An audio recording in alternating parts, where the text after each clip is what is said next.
back to school in a week. That's horrifying. I spent my entire summer just happy, frolicking around through the meadows, whatever.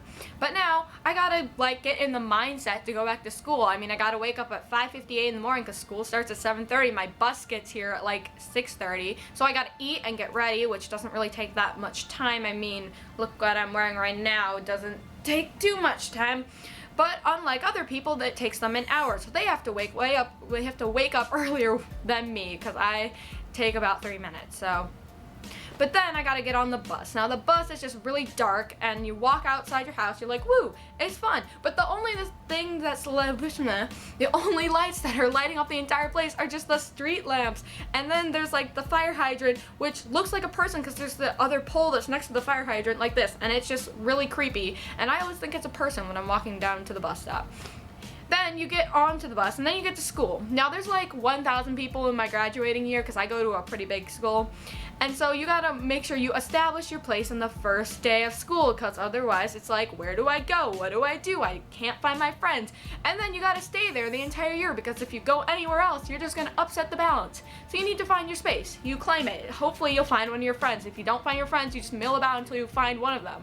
I mean, it can't be that hard, right? You just walk around, you're swimming through the 1,000 people that are in the hallway. Then there's the popular people who are just making big blobs in the hallway. They just stand there in the middle. They don't even go in a locker bank where there's space for you to stand with your friends. No, they take it upon themselves to stand in the middle of the hallway.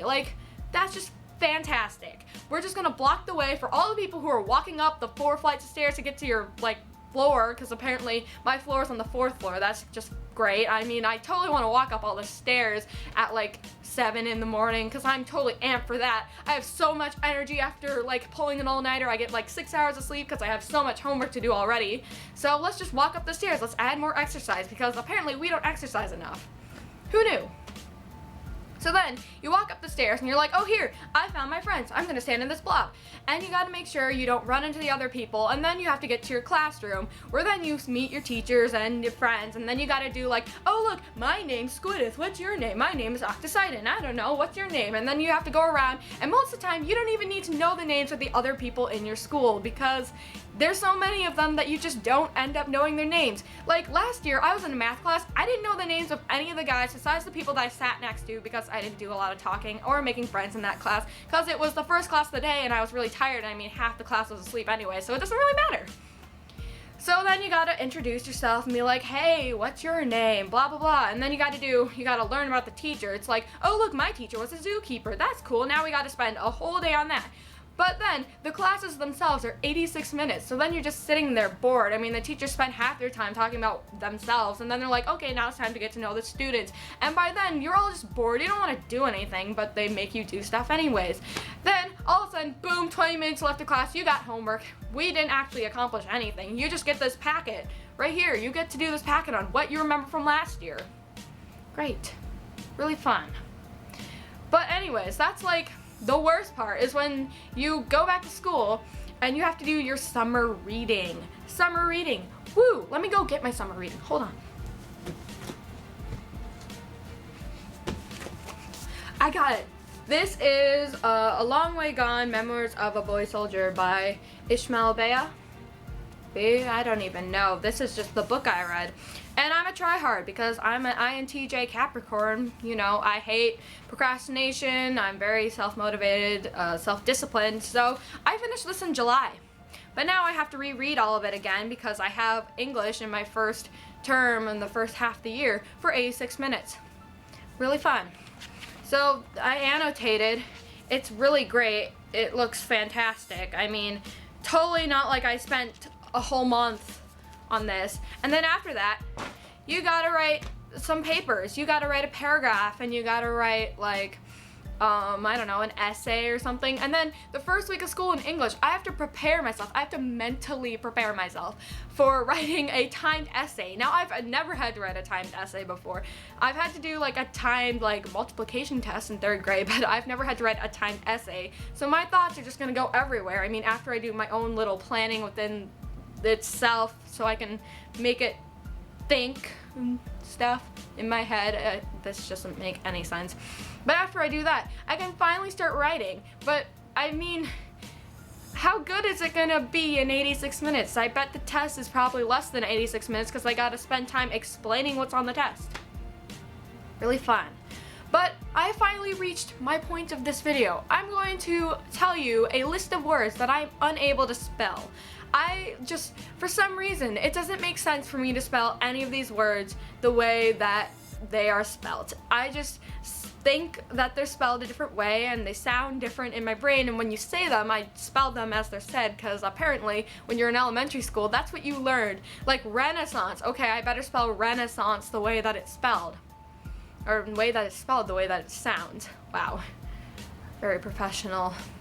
Anyways, here's my very artsy rest of the video that is showing words that I just can't spell, just for some unknown reason, because school starting in a week has inspired me. So I've kept this list since last so in May. I've just been continuously keeping this list because I had to write a Romeo and Juliet essay, and I was typing and I'm like, I really can't spell anything.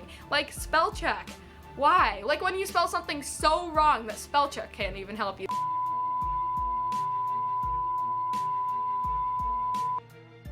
So, yeah, that was my rant. Great. Now here's my video about words I can't spell. Yay!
So I'm not entirely sure what this video was. I kind of just grabbed my camera and walked down the stairs into the basement, started filming. Sorry the video's so long, I just left a 7-minute uncut video of just me talking randomly.